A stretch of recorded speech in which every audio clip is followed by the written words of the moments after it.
Welcome to our deep dive into the world of Rosalind Franklin, a pioneering scientist whose work was absolutely crucial to understanding the structure of DNA.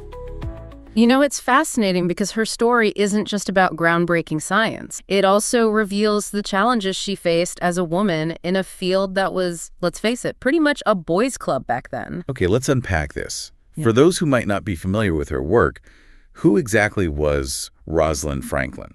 Rosalind Franklin was a British scientist born in 1920.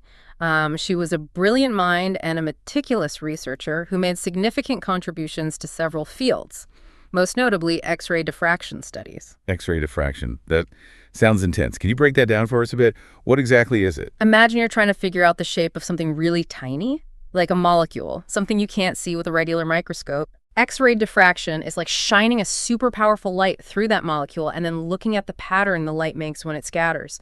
From that pattern, scientists like Rosalind could actually deduce the three-dimensional structure of the molecule. So basically, she was a detective of the molecular world, using X-rays to uncover the hidden structures of things like DNA. Pretty cool. But before we get to her most famous work, let's rewind a bit. What was her early life like?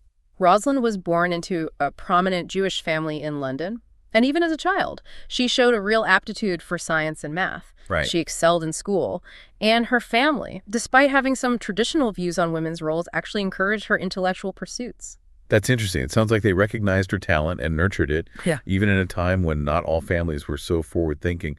So where did she go from there? Well, Rosalind ended up at one of the most prestigious institutions in the world, Cambridge University. She studied physical chemistry there, which might seem like a far cry from biology and DNA.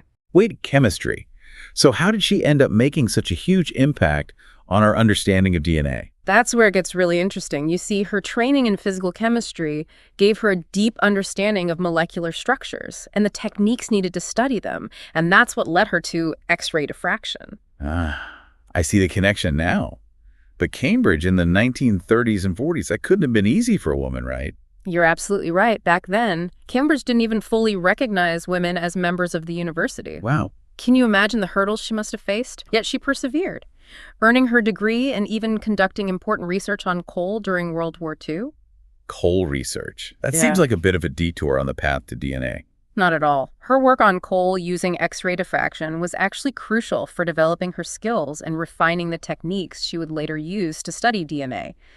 She was essentially laying the groundwork for her most groundbreaking discoveries. Okay, so we've got a brilliant young scientist trained in cutting-edge techniques, ready to tackle the mysteries of the molecular world. Yeah. What happens next? Well, after the war, Rosalind moved to Paris, where she continued to hone her skills in X-ray diffraction.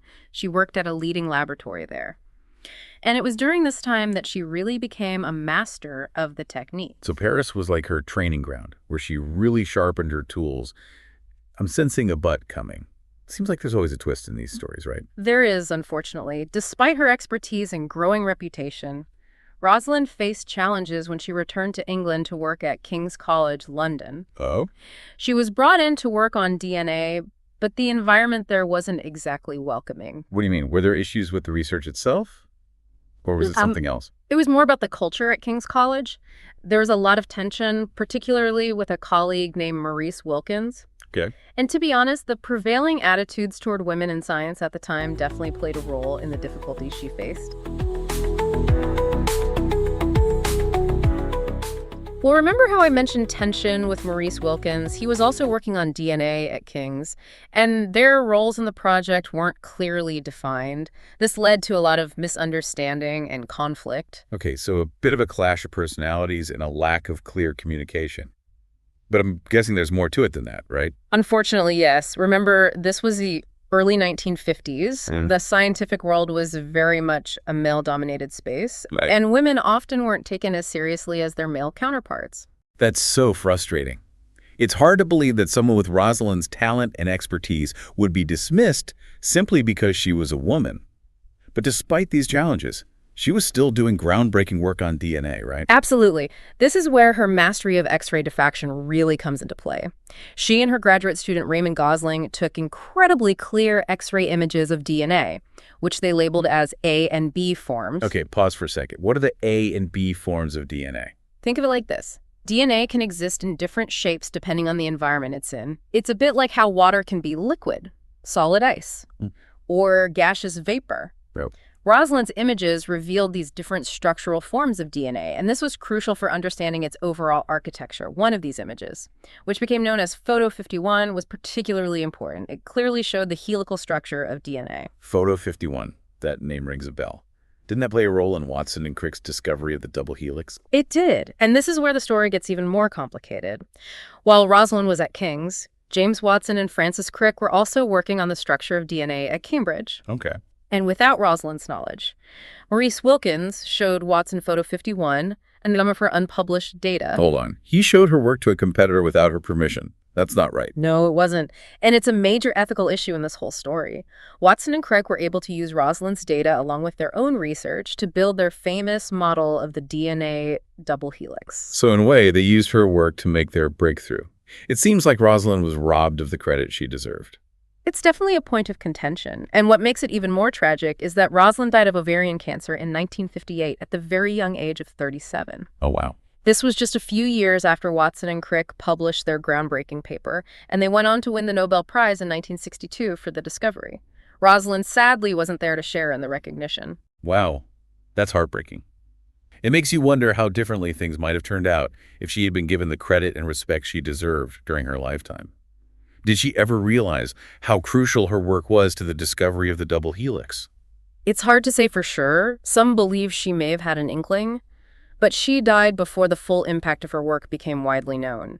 And unfortunately, in his book about the discovery of DNA, James Watson portrayed Rosalind in a rather unflattering light, which further obscured her contributions. It sounds like she was dealing with a difficult work environment, gender bias, and then being essentially written out of the story of one of the biggest scientific discoveries of all time. But it's clear that her work on DNA was incredibly important. Can you summarize for us exactly how her contributions paved the way for understanding this molecule of life? Rosalind's X-ray diffraction images, especially Photo 51, provided the crucial evidence for DNA's helical structure. Her meticulous data analysis and her understanding of the different forms of DNA were also essential. Watson and Crick, while brilliant scientists in their own right, couldn't have built their model without her contributions. So even though she didn't get the recognition she deserved during her lifetime, her impact on science is undeniable. Absolutely. And it's important to remember that Rosalind's scientific contributions go beyond DNA. Remember her work on coal. That laid the foundation for her later work on viruses. In fact, after leaving King's College, she made significant discoveries about the structure of the tobacco mosaic virus. The tobacco mosaic virus. Now that you mention it, I do remember reading something about that.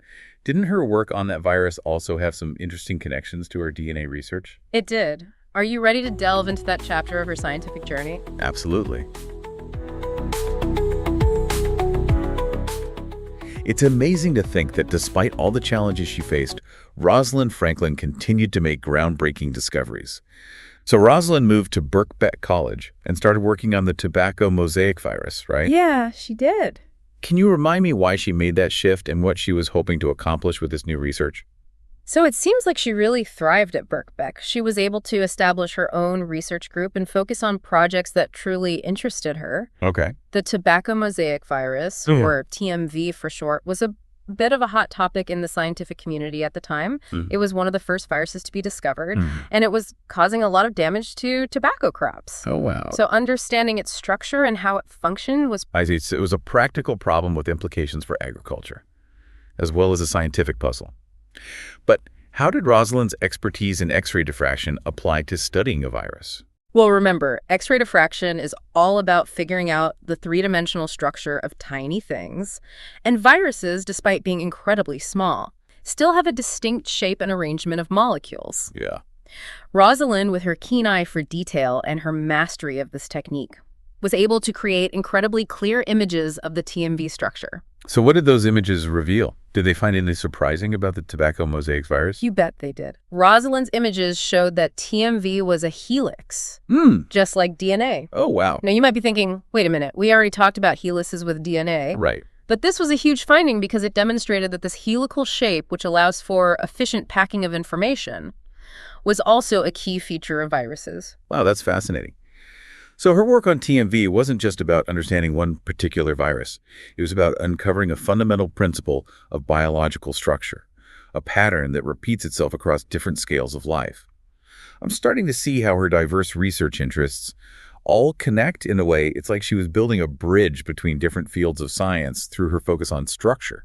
You're getting it. Rosalind's work, whether on cold DNA or TMV, was always driven by this deep curiosity about how things are put together at the molecular level, and she had a knack for seeing connections that others might have missed. It's amazing to think that all of this groundbreaking work happened in a relatively short period of time and under challenging circumstances. I mean, she died so young at the peak of her career.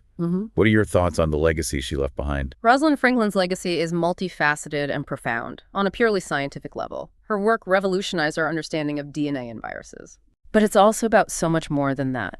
Her story reminds us of the importance of recognizing the contributions of women in science, of challenging outdated biases, and of celebrating intellectual courage and perseverance. I think that's a perfect way to sum up her impact. Rosalind Franklin was a brilliant scientist, a meticulous researcher, and a true pioneer. Even though she didn't always get the recognition she deserved during her lifetime, her contributions to science continue to inspire and amaze us today. Thanks for joining us on this deep dive into the life and work of this remarkable woman. We hope you'll continue to explore the fascinating world of science and the stories of the people who have shaped our understanding of the universe.